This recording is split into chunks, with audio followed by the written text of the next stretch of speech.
Labas.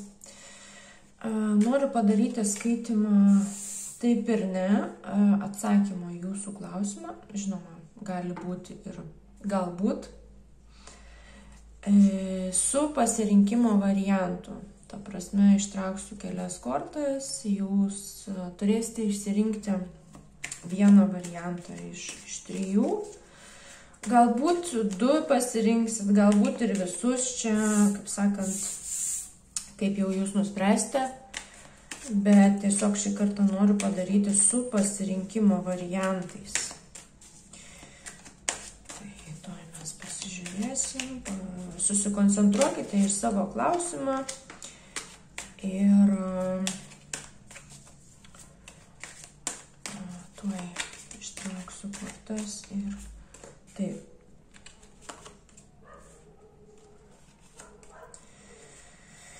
Taip, tai jums turbūt atvirkščiai kortos rodys, tai pirmas variantas čia antras variantas ir čia trečias variantas. Žodžiu, tas variantas, kuris jums matosi pirmas, bus iš tikrųjų trečias, nes aš žiūriu pagal tai, kaip pas mane ant stalo kortos. Tai dabar tiesiog susikoncentruokite ties klausimu, įsižiūrėkite kortas ir turite pamedituoti, pasirinkti jūs labiausiai traukiantį variantą. Jeigu trūksta laiko, šiaip pirmas impulsas yra teisingiausias, tai pasirinkite kortą vedini jo, nebandykite išmąstyti protų. Ir jeigu trūksta laiko, tai tiesiog galite sustabdyti video ir tiesiog dar pabūti su kortom. O aš tada pradėsiu nuo pirmo varianto. Ir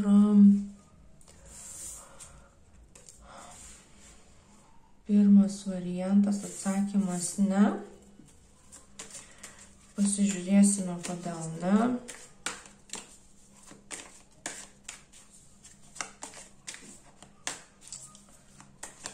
Gali būti tiesiog ne dabar, nes tiesiog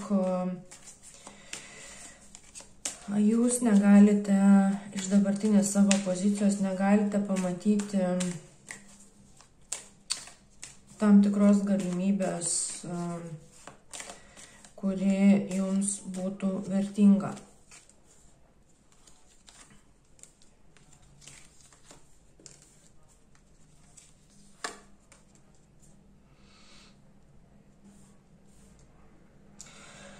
Galbūt greičiau atsakymas būtų ne dabar ir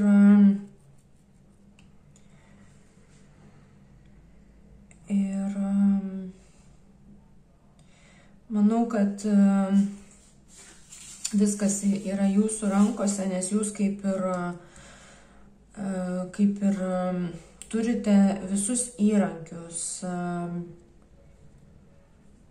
kad gautumėte atsakymą į tą klausimą tokio, kokią reikia, tačiau jūs turite užbaigti savo beprotybės ciklą. Ta prasme, tą ciklą, kurį jūs vis kartojate, tam tikrą elgesio modelį turite pakeisti. Jis turi užsidaryti, kad atsakymas būtų taip. Nes kol jūs nepakeitėte savo elgesio principo, jūs nematote galimybės, kurios jūs norite, kuri jums būtų geriausia.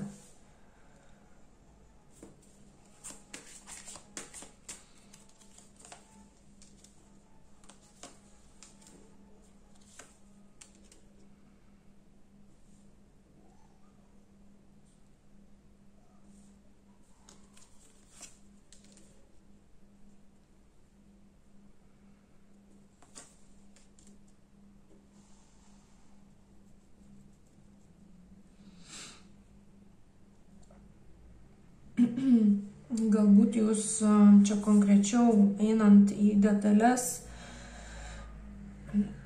galbūt jūs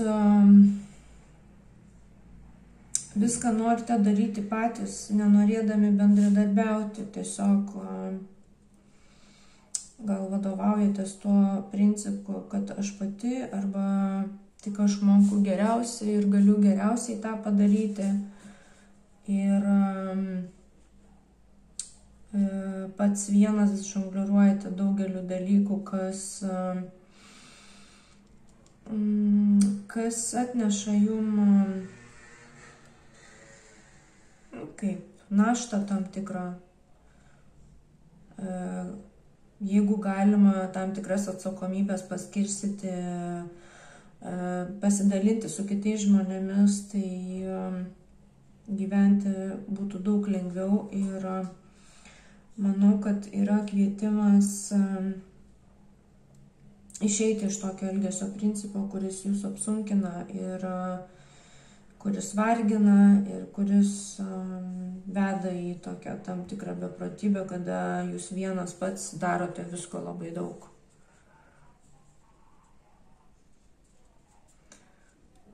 Bet aš matau, kad jūs norėsite mokytis gyventi kitaip ir išeisite iš to užburto rato. Žinoma, turite aktyviai dirbti tuo klausimu, tai kad atsakymas yra, kad jūs išeisite, tai nereiškia, kad jūs dabar galite sėdėti, laukti, kol išeisite ir nieko nedaryti. Jūs turite stebėti save ir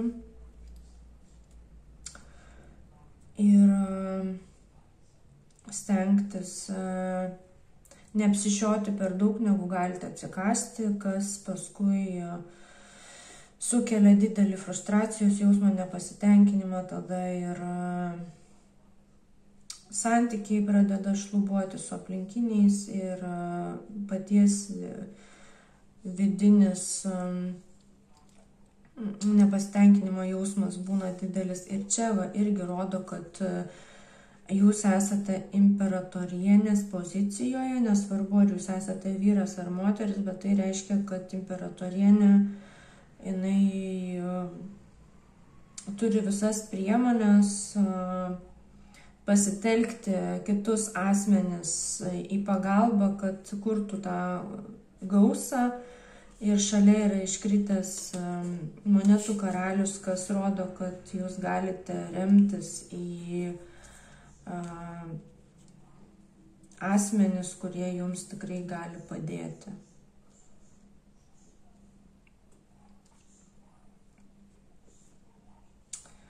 Tai manau, kad žinutės iš šių kortų yra tokios. Ir pereisiu prie antro varianto.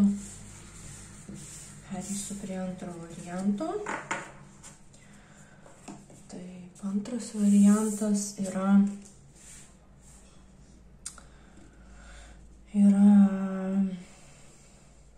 ne. Gerai, žiūrim, kas čia yra. Iškritęs bokštas yra čia, gal šiek tiek per daug tų kortų. Nu gerai, šitas nori išlysti, tai išimkim. Taip, 10 skeptrų. Taip. 3 kalavijai.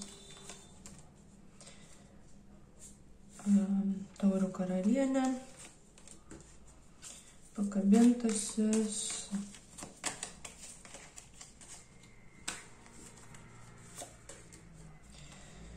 Atsiskyrėlis.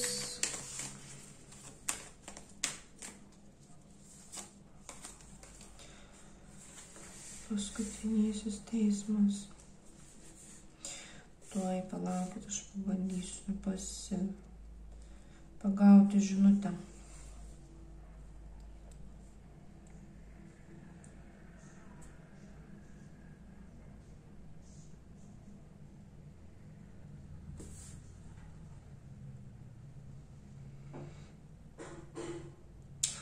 kažką darote priešingai negu nori jūsų širdis ir yra kvietimas eiti į vidų.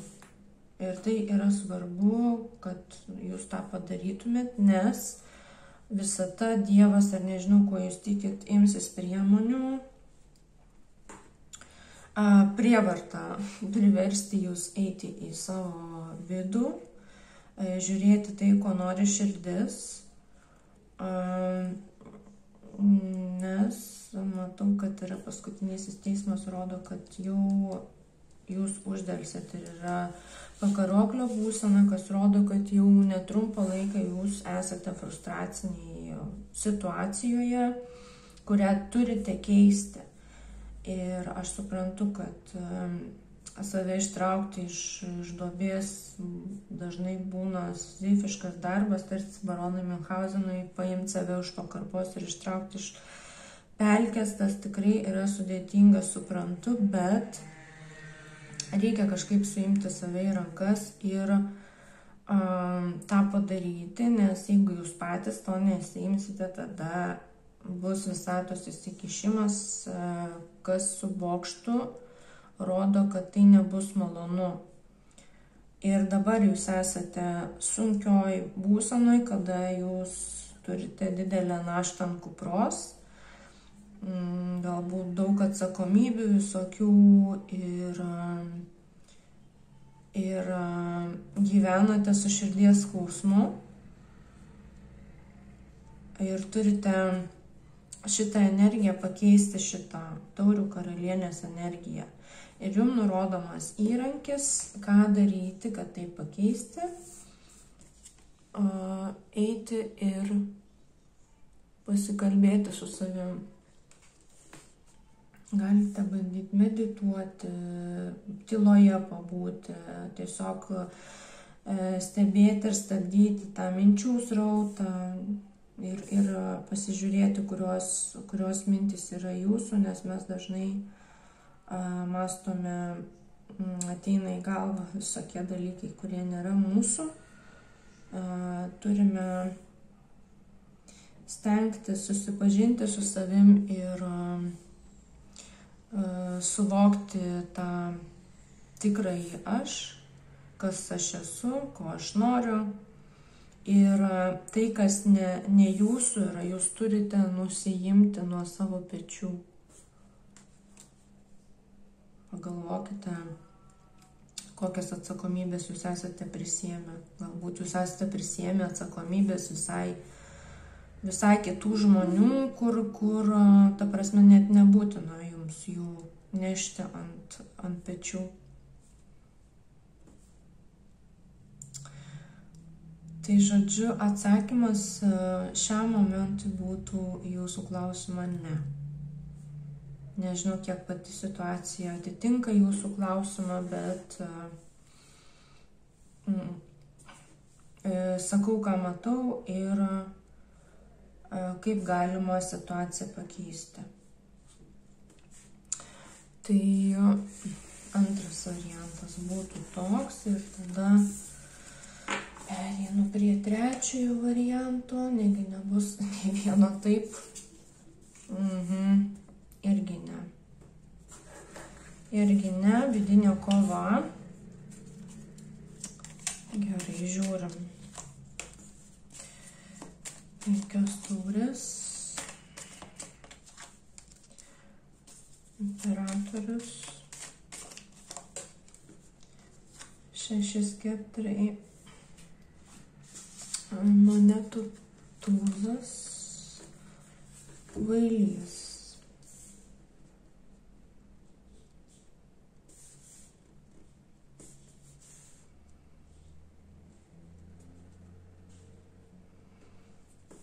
Tai pabandysiu pagauti.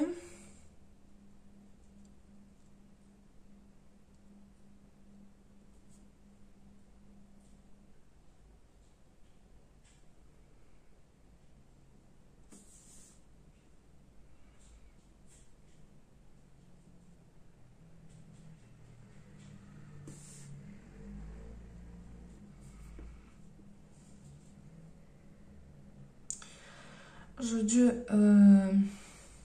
ta vidinė kova dėl praeities nesėkmių jums kiša koją jaustis sėkmingu, jaustis, kad tos praeityje buvusios nesėkmės nėra jūs pats, nėra jūsų ašis, o tiesiog tam tikras įvykis, kažkoks tam tikras momentas gyvenime, kuris neapsprendžia jūsų vertę ir nieko nepasako apie jūs pačius kaip apie žmogų. Ir tai trukdo jums eiti į sėkmę, pasinaudoti naujomis galimybėmis ir išeiti galbūt iš tam tikrų nesėkmių periodo į sėkmės periodą, skinti kažkokius laurus ir pasijusti savo gyvenimo šeimininku. Galbūt jaučiatės kaip tam tikra auka, kad jums viskas nesiseka ir plakate save stipriai dėl to.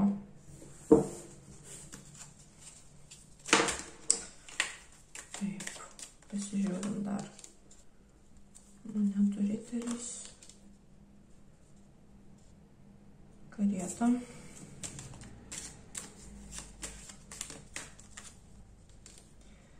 Saulė. Šiaip kortos tai labai geras, bet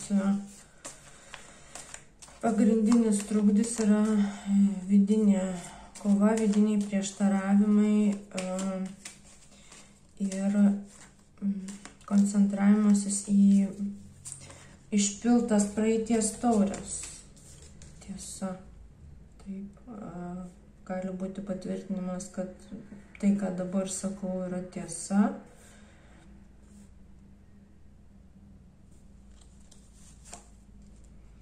Magas, žodžiu, jūs turite visas galimybės modeliuoti ir susikurti ateitį tokią, kokią jūs norite. Jeigu jūs galvosite, kad jūs esate nesėkmingas žmogus, taip ir bus. Ir toliau realizuosite savo šitą nuomonę apie save ir tas nuostatas įgalinsite. Jeigu jūs galvosite, kad praeities kažkokia nesėkmė, tai yra tam tikras įvykis, kuris tikrai nenusako jūsų kaip asmenybės vertės ir kaip sakant, tai nereiškia, kad jau jūs visą gyvenimą čia būsit pasmerktas ir nesėkmingas, tai vėlgi jūs visiškai kitaip save užprogramuosite kitokią ateičiai. Pakeisite tą nesėkmių ruožą į sėkmių ir tą visą scenarijų. Ir aš matau, kad jūs šiaip ir judate link to, nes yra karieta, kas reiškia judėjimą, galbūt jūs turite fiziškai kažkur tai judėti, kad gyvenamos vietos pakeitimas, tarkim, gyvenote kažkur, kas buvo susijęs su ištisinių ten kažkokių nesėkmių periodų ir gali būti, kad jums tiesiog ta vieta neleidžia pereiti į tą sėkmės laikotarpį, gali ir tai būti. Gal jūs turite kažkokią troškimą persikelti kitur,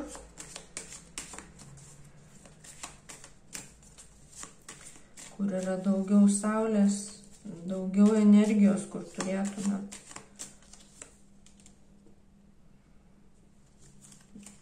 Yra baimė.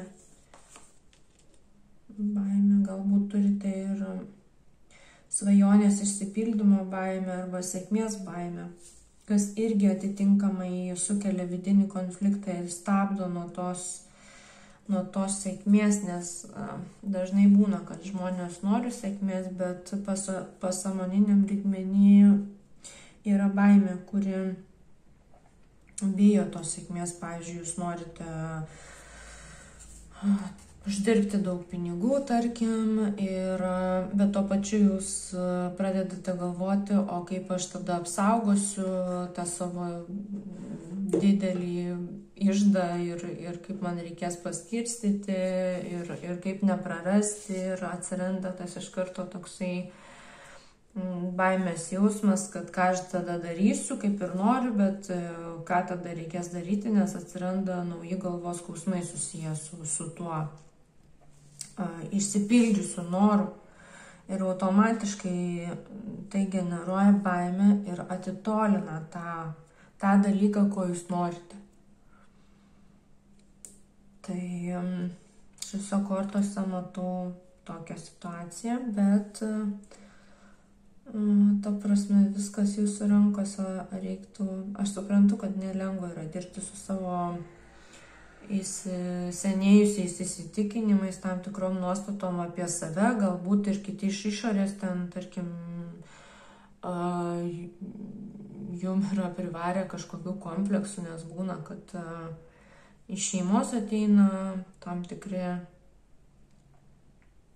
kaip etiketės priklijuotos, ar nevykėlio, ar kažkokia ten nepakankamo žmogaus etiketė, kad galėtum gyventi sėkmingą ir tokį gyvenimą, kokio tu norėtum gyventi. Tai, kaip sakant, visi turim vienodas galimybės ir galime pasiekti tą, ką norime. Tiesiog, aišku, turime išlipti iš tam tikrų sustabarėjusių vidinių nuostatų, ne tik tų, kurias patys susikūrėme, bet ir primestų iš šeimos, iš artimiausios aplinkos bendruomenės. Tai va, tai atsakymas šiam momentui ne, nes yra namų darbų. Tai šiandien skaitimas taip ne, toksai, visi trys atsakymai ne, bet, ta prasme, tikrai nenusiminkit, nes viskas mūsų rankose, tiesiog yra dar ką veikti su savimi. Tai produktyvaus darbo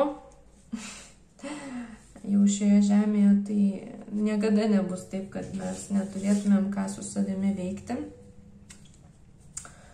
Tai linkiu, kad viskas klostytųsi taip, kaip jums yra geriausia ir kuo harmoningesniu būdu, kad nebūtų labai skausminga, kad nereiktų patirti didelių ir grubių įsikišimų iš išorės. Geros dienos visiems, iki.